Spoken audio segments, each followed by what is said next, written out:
Excuse me po mga ma'am, huwag po tayo masyadong maingay kasi may mga nag-aaral po tsaka may iba pong tao dito sa coffee shop. Salamat po. Look! Paul, huwag ka kasi maingay. Kanina pa tayo ng CCT. Bakit ba gusto ko mag-ingay? Public place naman to. Picture mo na kasi ako. Yung maayos huwag naman yung blurred. Saan ba ka ito pipicturan? Dito sa may tabi na upuan. Layuan mo bakas! Ikaw kaya lumayo, Fina. Ang sikip na dito sa pwesto ko. Malit naman kasi nitong coffee shop na to, kairita. Aray! Ano ba? Uy! Oh. Miss, hindi ka ba magsasorry? Ako na yung nasaktan. Ako pa yung magsasorry. Ikaw yung nakatama sa kanya eh. E di sana hindi kayo dyan pumwesto. Uy, Fina, ano ka ba? Magsorry ka na lang. Wag, Kim, okay lang. Hayaan mo na. Oh, hayaan naman pala eh. E di tapos ang usapan. Cast picture mo na kadali. Hayaan? Eh kanina pa sila magulo, Sere. Excuse me? Magulo? Nasa public place tayo. Hindi ba pwede magsalita? Magpicture? Nagsisigawan na kayo simula kanina pa. Ingay-ingay nyo, lalo ka na. Hindi niyo ba nakita yung sign sa counter na huwag masyadong maingay dahil may mga nag-aaral at nagre-relax dito? Be considerate naman mga miss. Dami mo sinabi, di sorry. Huwag sa akin. Mag-sorry ka sa girlfriend ko. Lah, sorry miss ha. Next time kasi huwag ka dyan umupo para hindi ka natatamaan. At saka sa mga nandito, kung ayaw niyo sa maingay, edi sana nagdala kayo ng pantakip sa tenga niyo. Ano ba, Fina? Mahiya ka naman. Tayo yung mali. Mag-sorry ka na lang ng maayos. Ano ba? Miss, I think you should leave this place para hindi ka na makaabala pa. Aalis na po kami. Sorry sa abala. Sorry po if natamaan ka ng friend ko. Ay wow, guard ka? Kapal naman ang mukha mong paalisin ako. Makapal talaga mukha ko kasi ako po yung may-ari nitong maliit na coffee shop na to. OMG. My name is Sarah Andres at halika po sa office ko para makapag-usap tayo ng maayos. Ayoko! Wala akong pakialam. Kung gano'n naman pala, pwede na po kayong umalis. Di na ako babalik dito. Mas maganda nga po siguro kung hindi na po kayo bumalik dito para wala na kayong maabala ng mga customers. And sana makapag-reflect po kayo na hindi lahat ng pinupuntahan yung lugar ay pwede na po kayo sumigaw ron at pag-ingay. Papangit ninyo. Liga na nga! Sensya na talaga. Have a nice day. Sa mga nandito po, pasensya na po talaga. Okay ka lang, mahal? Oo. Wala tayong i-discuss ngayong araw dahil nauuna pala tayo sa lesson plan. Ano? Eh di mo magdadaldalan lang tayo dito. Pwede rin naman tayo magtitigan. Si ma'am, ang corny. Ay, mukha ba ako na-joke? Anyway, ako'y natutuwa mag-ship ng aking mga estudyante. Meron sa kabilang section, 2 students ayun, nagkakamabutihan na dahil sa akin. Mga toy nga rito, ano? Sino dito walang jowa? Akong bahala sa inyo. Ma'am, si Janine daw po hanapan nyo. Huh? Ma'am, hindi po. Baliw ka talaga. Sus, nahiya ka pa. Sandali. Janine. Bagay kayo nito si Cedric. Ay, ma'am, hindi na po available yun si Cedric. My girlfriend na po yan. Ay, wala akong pake. Joke. Sino naman? Si Nami po. Talaga ba, Nami? Yes po, ma'am. Hindi kayo bagay? Joke lang. Gano'n na kayo katagal? Si ma'am o chismosa? 3 months po. Bago pa lang pala. Pwede pa mag-break. Ay, Janine at Cedric, pwede pa kayo. Oo.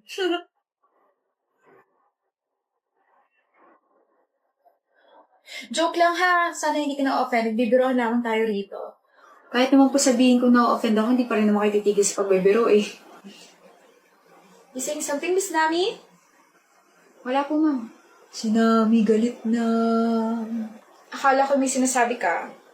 Ma-offend na sana dapat ako. Kapag sa bibig nyo galing, okay lang. Kapag sa amin, hindi po pwede. Miss Nami? Nami, tama na. Cheer lang po ako. Nakakasuffocate po dito eh. Mga kabataan nga naman talaga ngayon, no? Masyadong sensitive. Yes, Mr. Cedric. Mrs. Cordova. Jokes are supposed to be funny and not offensive.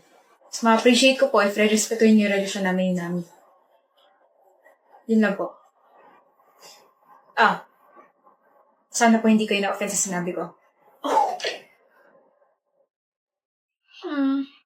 Buti nagpakita ka na sa amin, Ishi, no? Sorry, naging busy lang talaga. Grabe ka, pinsan. Isang taong ka rin walang paramdam. Kahit sa mga family gatherings, hindi ka umaattend. Kahit sa mga chats namin, hindi ka nagre-reply. Tapos bihira ka lang namin makita mag-post sa social media. Uy, pero I miss you, ha? My favorite cousin is finally here. Bakit ba kasi hindi ka nagparamdam? Ako. Alam ko na kung bakit, Ishi. Bakit? Nabuntis ka, no? What? Shocks. Oo nga, no? 1 year kang nawala. Tapos sa ibang bansa ka pa nagstay. Tama nga si mama, ikaw unang magkakaanak. Pinagchichismisan niyo ako? Uy, hindi naman. Pero yung sinabi ko na nabuntis ka, may sense naman yon. I mean, bigla ka nawala. Hindi nagparamdam, sabay uuwi bigla. Plus, tumaba ka pa. O, diba? Naku po, may tinatago ka palang kulo. Wild ka pala. Sa bagay, pare sila ng mamaya. Malandik. Joke. Uy, tumatawa. Totoo hula namin, no? You guys are freaking dumb. No raw? Dumb daw. Hindi ako nabuntis. Ano ba kayo? Nag-aral lang ako the whole year para makakuha ng scholarship sa isang university sa Canada. And guess what? I got in. Ang galing mo naman. Oh, bakit parang hindi na kayo makatingin sa akin? Nahihiya kayo, no? Ishi, sorry. Okay lang. Naiintindihan ko naman na medyo tanga kayo. Tanga? Sumusobra ka na. Grabe ka naman. Both of you insulted me first. Di namin yung panani ko, nakamag-anak nyo rin. O sasabihin nyo, sumusobra na ako? Lumiliit ba yung utak ninyo? Ishi, ano ba? Tumigil ka na. Shut up, Andy. Muntik ka na rin mademanda dahil sa nasuntok mo, ah. Tsaka maawa ka naman sa mama mo na hina-high blood na dahil sa pagkakating classes mo. Sana hindi ka na lang umuwi. Nga pala. Kamusta pag-aaral mo, Yenny? Suspended ka raw, ah. Ano nga ulit yung ginawa mo? Nahulihan ka ng kodigo habang nag-e-exam. Hayop ka? Talak lang ng talak. Mas mainit talaga kapag walang laman ng lata, no?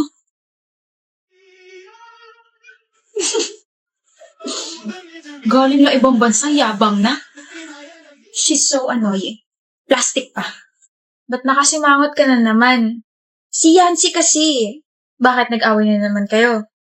Nakakairita kasi siya. Kwento ng kwento tungkol sa boyfriend niya. Hindi mo na ako interesado sa mga sinasabi niya. May boyfriend na siya? Hindi mo alam? Hindi naman kami close. Basta, dito muna ako sa'yo. What do you mean dito ka muna sa akin? Dito muna ako sa'yo. I don't really want to talk to her. She's annoying. Okay. Anyway, partner tayo sa report, ha? Paano si Yancy? Ayoko siyang ka-partner. Okay. Kai, chinat ko na yung parts mo na kailangan mong gawin, okay? Nakalimutan mo na bang may report tayo? Hala, Gail. Okay na kasi kami ni Yancy, kaya kami na lang yung partner sa report. Pero nagpasa na ako ng Watford na may pangalan natin kay Ma'am kanina. Binawi ko kaagad nung kinausap ako ni Yancy. Pinasa ko yung paper mo na si Anne yung partner mo. Kai? Am I a joke to you? Sabi mo partner tayo. I know, Gail, pero kasi diba, lagi kaming partners ni Yancy, kaya huwag mo na gawing big deal. Parang partners lang sa report, tapos masyado ka namang seryoso dyan. Okay. Kakainis si Yancy? So magkaaway na naman kayo? Yes, ano pa nga ba? Pinagtalunan namin na hindi niya ako sinipot kahapon. Wait, what? Bago kasi kita niyaya, siya talaga yung gusto ko isama sa gala. But then, she said kasama niya yung boyfriend niya. I'm sorry, pero you mean to say, nagaya ka kahapon kasi hindi ka sinipot ni Yancy? Yes? No. I mean, mag-aaway na naman kayo ngayon, di ba? Kaya mo ako nilapitan ngayon kasi magkaaway kayo at naiinis ka na naman sa kanya. Of course not. Kaibigan kita. Do you even realize na nagiging kaibigan mo lang ako at nag-e-exist ako sa buhay mo kapag wala kang ibang kausap, Kai?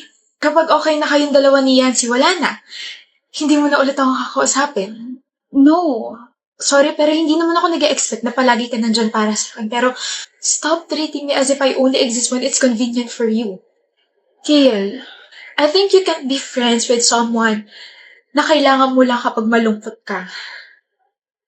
Sa madaling salita, you can't be friends with me anymore, Kai.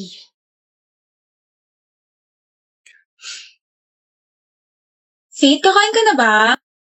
Sino kasabay mo? Yung mga friends ko na tiga-ibang course. Bakit? Pwede ba sumabay?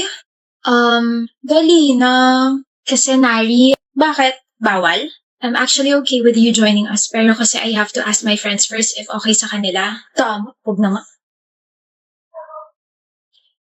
Hi, Faith! Hi, Nari! Sorry kahapon. Uy, no, it's okay. Hindi ka galit? Hindi, ano ka ba? Sige. Faith? Bilang pambawi sa pag-reject mo sa akin kahapon, ilibre mo naman ako. Bakit? Kasi di ba hindi niyo ako sinama sa lunch niyo kahapon? Nakakatampo. Ilibre mo na lang ako. Hindi ka galit pero nagtatampo ka. Sabi ko naman sa'yo, di ba, I have to ask my friends permission muna. Ayaw mo ako ilibre? Di naman sa ayaw, pero kasi I don't think we're close enough para ilibre kita. So ililibre mo lang isang tao kapag ka-close mo na. Hindi mo nga ako sinama kahapon. Ako na ngayon lumalapit para makipag-close sa'yo, tapos ngayon sasabihin mo, I'm sorry. Ewan ko sa'yo, choosing. Kakainis. Init na naman ang ulo mo, Nari. Ito kasing si Faith, damot. Yung pinakatahimik at pinakamabait na kablock natin? Madamot? Sigurado ko ba si Faith yan? Mabait? Hindi naman mabait yan eh. Lumabas na yung tunay niya ugali. Bakit ano nangyari?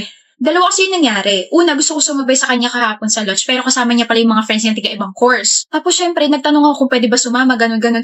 Sabi ba naman, tatanungin niya muna yung mga friends niya kung pwede. Tapos ito pa, kanina lang to nangyari ha. Sabi ko, bilang pambawas sa ginawa niyang pag-reject sa akin kahapon, kailangan niya akong ilibre. Sabi ba naman, hindi kami ganun ka-close para ilibre niya ako? Pangit na ugali. Diba, nakakala talaga siya. Nari, sino ka ba para ilibre niya? Ano? Tama naman siya eh. Hindi kayo close para ilibre ka niya. Ang kapal naman ng mukha mo, te. Oo nga, hindi ka ba nakakaramdam ng hiya tapos ngayon kung ano-ano yung mga pinagsasabi mo tungkol sa kanya? What about yung pagtanggi niya sa akin kahapon? Ay, nako. Hindi ka kilala ng mga friends niya. They have class tapos bigla kang susulpot doon? O sige, ganito. Okay lang kay Faith na sumabay ka sa kanila. Pero hindi mo ba naisip na baka maging uncomfy yung mga friends ni Faith lalo na at hindi ka naman nila kilala? Kinakampihan niyo ba siya? Oo, Nari. Kasi sa ugali mo ngayon, ang pangit-pangit mo ka-banding. Hindi ka lang napagbigyan tapos sisiraan mo agad yung tao? But we're friends. Kaibigan mo nga kami. Kaibigan mo kami na hindi tinotolerate yung ganyang pag-uugali mo. Tara na nga.